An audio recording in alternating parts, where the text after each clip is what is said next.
बिस्मिल्लाहिर्रहमानिर्रहीम। उर्दू पेजी देखने वाले सभी दोस्त अहबाब को अस्सलाम वालेकुम। नाज़रीन, इस दुनिया में हर कोई सुकून की तलाश में है।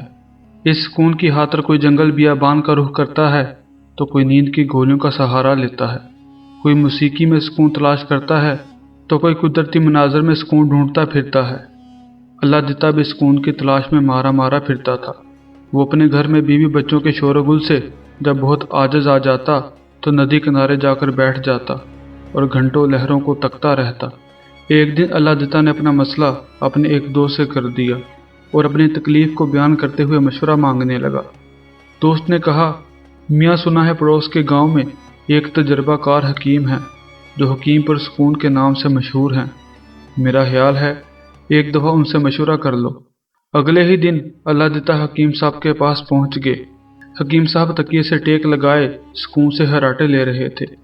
अल्लाह दिता के खांसने की आवाज़ से चौंक कर आंखें खोली और इसी अंदाज में लेटे लेटे उसकी नब्ज़ देखकर बोले, तो तुम्हें सुकून चाहिए? अल्लाह दिता ने कहा, जी जनाब। हकीम साहब कहने लगे, कितना? जी बहुत सारा, यानी मुकम्मल सुकून। तो फिर 4 लोगों को लेकर आओ। अल्लाह दिता कहने लगा, वो क्यों जनाब? हकीम साहब कहने लगे कि भाई, मुकम्मल सुकून तो साथ वाले कब्रिस्तान में ही मिल सकता है। अल्लाह दिता ये सुनकर कहने लगा, नहीं जी, इतना भी नहीं, बस मैं घर में बीवी बच्चों के शोरगुल से परेशान हूँ, 1 मिनट भी सुकून से नहीं गुजरता।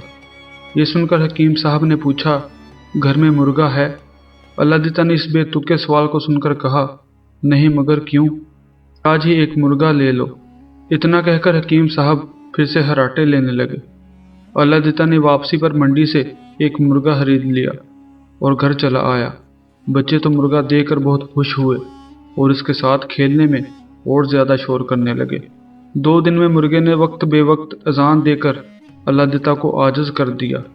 वो तंग आकर फिर से हकीम साहब के पास पहुंचा और सारी कहानी सुना दी। हकीम साहब ने ऊँगते हुए पूछा, घर में कुत्ता है? अल्लाह दिता ने हैरत से जवाब दिया, नहीं जनाब, जाओ आज ही एक कुत्ते का बंदोबस्त करो। इतना कहकर हकीम साहब सुकून से चादर ओढ़कर लेट गए। अल्लाह दिता ने वापसी पर एक कुत्ता खरीदा और घर की तरफ चल दिया। बच्चे कुत्ता देखकर और खुश हुए। अब कुत्ता और मुर्गा दोनों मिलकर शोर मचाते, जिस वजह से घर में तूफान बरपा रहता। अल्लाह दिता का रहा सहा सुकून भी तबाह हो गया। बेचारा अल्लाह दिता फिर हकीम साहब के पास हाजिर हुआ और रो रो कर अपनी आप बीती सुनाने लगा। हकीम साहब अंगड़ाई लेकर बोले, घर में गधा है? अल्लाह दिता को गुस्सा आ गया और कहने लगा, हकीम साहब, मेरे अलावा कोई नहीं। हकीम साहब ने कहा, जाओ आज ही एक गधे का इंतज़ाम करो। अल्लाह दिता ने वापसी पर एक धोबी से गधा खरीद लिया। अब रात को मुर्गे, कुत्ते और गधे ने जो शोर मचाना शुरू किया तो मोहल्ले वाले इकट्ठे हो गए और कहने लगे, तुमने अपने साथ साथ हमारा सुकून भी बर्बाद कर रखा है, फौरन इन जानवरों को यहाँ से निकालो। अल्लाह दिता ने वक्ती तौर पर उनको टाल दिया और अगले ही रोज़ फिर हकीम साहब के पास पहुँच गया और अपनी रुदाद सुनाने लगा। हकीम साहब ने कहा कि गधा वापस कर दो और करवट लेकर खराटे लेने लगे। अल्लाह दिता ने वापस आकर आधी कीमत पर गधा धोबी को वापस कर दिया। गधे के जाने से अगले दिन उसको काफ़ी अच्छी नींद आई और कुछ सुकून मुयस्सर आया। 2 दिन बाद उसने हकीम साहब को ये खुशखबरी सुनाई तो हकीम साहब ने कहा कि अब कुत्ते से भी पीछा छुड़ा लो।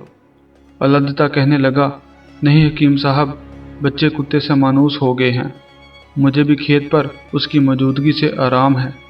हकीम साहब ने जोर देकर बोला, कह जो दिया, कुत्ते से पीछा छुड़ा लो। अल्लाह दिता ने कुत्ता भी फरोख्त कर दिया। कुत्ते के जाने के बाद तो अल्लाह दिता को सन्नाटा सा महसूस होने लगा। सुकून कुछ ज़्यादा ही हो गया था। उसने सूरत हाल हकीम साहब को जाकर सुनाई तो हकीम साहब ने मशवरा दिया कि मुर्गे को भी हलाल कर डालो। अब तो अल्लाह दिता से बर्दाश्त नहीं हुआ और वो चीहा, हकीम साहब, ये नहीं हो सकता, घर में सब मुर्गे से मोहब्बत करते हैं, जिस दिन वो अजान ना दे लगता ही नहीं कि दिन निकला है। हकीम साहब ने कहा, अभी तुम्हारा इलाज मुकम्मल नहीं हुआ, जैसा हम कहते हैं वैसा करो, मुर्गे का जाना ज़रूरी है। हकीम साहब ने सख्ती से कहा, अल्लाह दिता मरता क्या ना करता। बेचारे अल्लाह दिता ने मुर्गे से भी जान छुड़ा ली अब उसको ऐसा महसूस हुआ कि जैसे घर में कोई है ही नहीं। घर की खामोशी से उसको वहशत सी होने लगी। उसने सोचा कि अब इलाज मुकम्मल हो चुका है, आखिरी बार हकीम साहब से मिल लाऊं। इस बार हकीम साहब बहुत तरोताज़ा सफ़ेद शेरवानी पहने बहुत खुश नज़र आ रहे थे। जब अल्लादिता ने घर के पुरसकून हालात से आगाह किया तो हकीम साहब ने मुस्कुराकर कहा, अब तुम एक आखिरी काम और कर लो, वो ये कि बीवी को बच्चों समेत कुछ दिन के लिए अपने ससुराल छोड़ आओ। ये सुनकर तो अल्लादिता को गुस्सा आ गया। उसने चीख कर कहा, हकीम साहब, अब तक मैं आपके लिहाज में कुछ नहीं बोला, अब आपने बेतुके मशवरों की हद कर दी। मैं अपने बीवी बच्चों के बगैर नहीं रह सकता। सारा सुकून और खुशियाँ उन्हीं के दम से तो हैं। अगर एक दिन के लिए बीवी बच्चे चले जाते हैं तो मुझे घर की खामोशी काटने को दौड़ती है। अब मेरे घर में मुकम्मल सुकून है और मैं अब आपके किसी मशवरा पर अमल नहीं करूँगा। यह सुनकर हकीम साहब ने अल्लादिता को अपने करीब आने का इशारा किया, फिर उसके सर पर शफकत से हाथ फेरा और कहा, मेरी ये तमाम बातें तुम्हारे इलाज का हिस्सा थीं। तुम्हें इस हकीकत का एहसास ही नहीं कि सुकून इंसान के अंदर होता है। जो इंसान अपने अंदर सुकून तलाश करता है वही ज़िंदगी में कामयाब और मुतमिन रहता है। जाओ अब अपने बच्चों के साथ सुकून और आराम से ज़िंदगी बसर करो। नाज़रीन, इंसान जिन चीज़ों में सुकून तलाश करता है वो दरअसल उसे बेसुकून रखती हैं, जबकि सुकून तो सिर्फ़ अल्लाह की याद में है। अल्लाह से दुआ है, अल्लाह हम सबको पुरसुकून ज़िंदगी अता फरमाए, आमीन। दोस्तों, ये वीडियो कैसी लगी हमें ज़रूर बताइएगा, और अगर आप ऐसी ही वीडियोस देखना चाहते हैं तो हमारे चैनल उर्दू पेजेस को सब्सक्राइब कर लें और हमें अपनी कीमती राय से ज़रूर आगाह करें, और इस वीडियो को अपने दोस्त अहबाब के साथ व्हाट्सएप और फेसबुक पर ज़रूर शेयर करें। फिर मुलाकात होगी एक नई वीडियो के साथ, तब तक अल्लाह हाफिज़।